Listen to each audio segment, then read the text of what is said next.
Hello everyone and welcome to Games, Comics and Crafts. In this video, I'll be looking at the first issue of the Transformers miniseries reprinted for the 40th anniversary. So, in the UK, we didn't get the monthly issues of Transformers, we got weekly issues of Transformers. So, this issue was divided up into 4 parts, and over the course of the weeks, we got one issue, and then the next issue came out, we got those done as well. And apparently, I looked it up, and apparently these came out on the same month of the same year. So there wasn't even like a lead in. So I assumed that we would get like all 4 issues of this would have been out, and then kind of the UK caught on and decided, oh, we'll have that, and then they kind of did that, but they didn't. So this is why we've got like the early British Transformer stories, because obviously there was needed some kind of lead in because they were obviously converting this stuff across. And we had so many pages of this, 12 pages, 10 pages what of this, and then we had a pickup strip, and then we've got like Man of Iron, which had the Bourne versus Starscream story from way back, and then kind of all the other Marvel UK stuff that came in that Furman did with kind of Galvatron and Ultra Magnus and all that kind of later stuff as well. That all obviously get reprinted. So I've read this. I believe I got the very first issue of the UK Transformers comic, and then I kind of missed a couple, and then I think I've kind of reread them from issue 1 from the kind of like the main series, as it were. So this would be like issue 5 in this one. Um, so uh, so yeah, so I've only read this a couple times, and obviously very fairly years ago. So the interesting thing about this one is obviously a lot of this stuff here is designed by the artists because they seen the toys. So we get the standard thing. We get kind of history of Cybertron. We get kind of like the idea that the Autobots are kind of like peaceful. Megatron wants to basically cause all the problems. There's war for a couple, for thousands of years and all this kind of stuff as well. Optimus Prime transforms into a kind of tank, effectively. And I thought, was it Prime? And I thought, oh, maybe I got it wrong. No, it does. He transforms into a tank. So that's completely different vehicle mode from what we kind of were seeing previously. And also this one, we've got Jazz here, which is kind of like the toy version of Jazz, right? Because obviously the artist is kind of given the toy and basically said, oh, we'll draw that. And rather than kind of the stuff we see nowadays, it's obviously this is the new version. And the history as well is off a little bit. So we've got this thing here, which is obviously like Richard's thing on his back of his vehicle. Now, apparently going to space. Apparently, Cybertron is blasted out of his orbit and decides to float through space for millions of years while they're still warring upon it. They float into an asteroid belt, which I presumably is kind of the one in the solar system, and they kind of have to go out and destroy it. While they're out to destroy it in the Ark, which is it's still called the Ark, the Decepticons attack basically to try and kill them. Um, and again, weirdly enough, we kind of got these kind of like Optimus Prime kind of stand-ins and all this kind of stuff because nobody really knew what the robots looked like, so they just had to do it. The Ark is basically crashed into the Earth, and according to this, it is pretty much done on purpose. I plotted an alternate course that would take us from into a suicidal heading.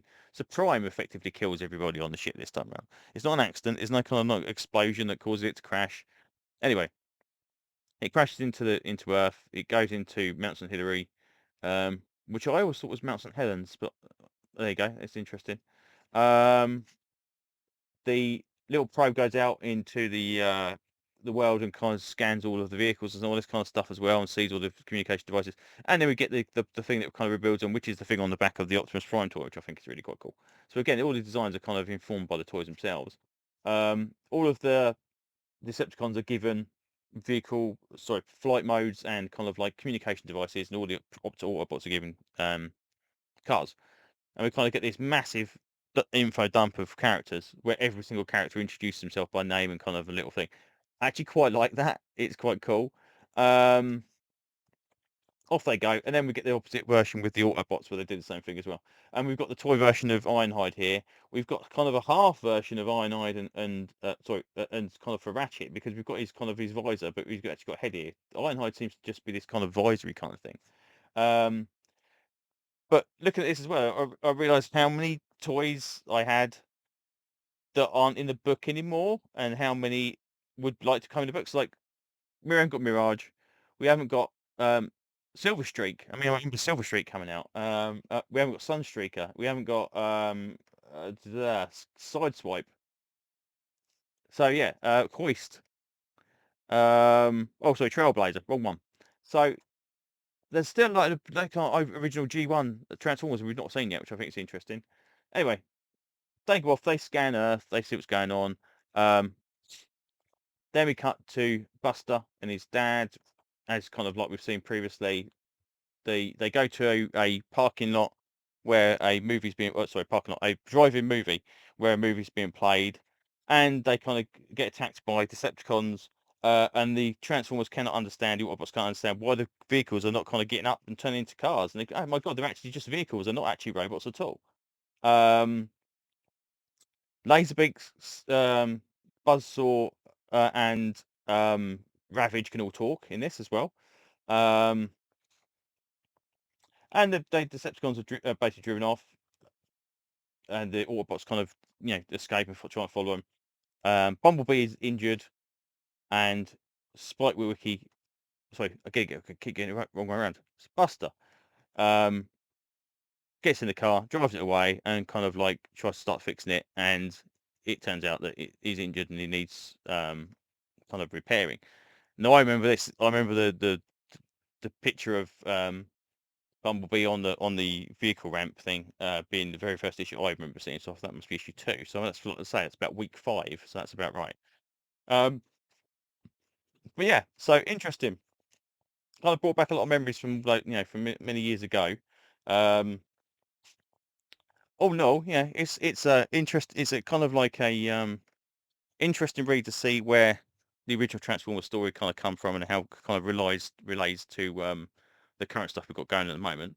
The compendiums, which apparently are obviously slated to come out at some point next year, which are going to basically collect all this Transformer stuff along with the other G.I. Joe stuff. It's going to be interesting. I'm massively interested to see if they're going to have the black suited Spider-Man from issue 3, I believe, showing up in this one. I really hope so, because it'd be really shame to admit Spider-Man just because it's Skybound reprinting it. So I really hope there's some kind of deal been done there to allow them to kind of reprint that issue. But that's literally the only time anything from the Marvel Universe turns up.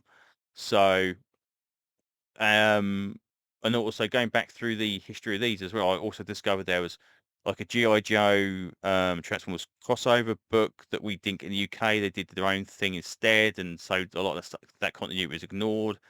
So there's a lot of stuff I probably not read at the later end of this stuff. But yeah, it's again, it's interesting to go back. It's say even the Ustinkowicz cover. It's kind of like here's some toys, draw them. It's like, oh, well, this one's got his legs out. It'll do. That's fine. Um, it's still good. It's still nice artwork, but it's just like you can see how kind of like how firm they were of trying to stick the artist interpretation to the toys rather than kind of like what we see nowadays. Anyway, that's pretty much all I can say about this one. If you're at all interested in the original origins of the Transformers comics, definitely worth a look. It obviously doesn't completely affect anything from the new Energy on the Universe stuff, but it's worth it for just to have butchers. So there you go. So thanks very much, and hopefully I will see you on another video very, very soon. Bye bye.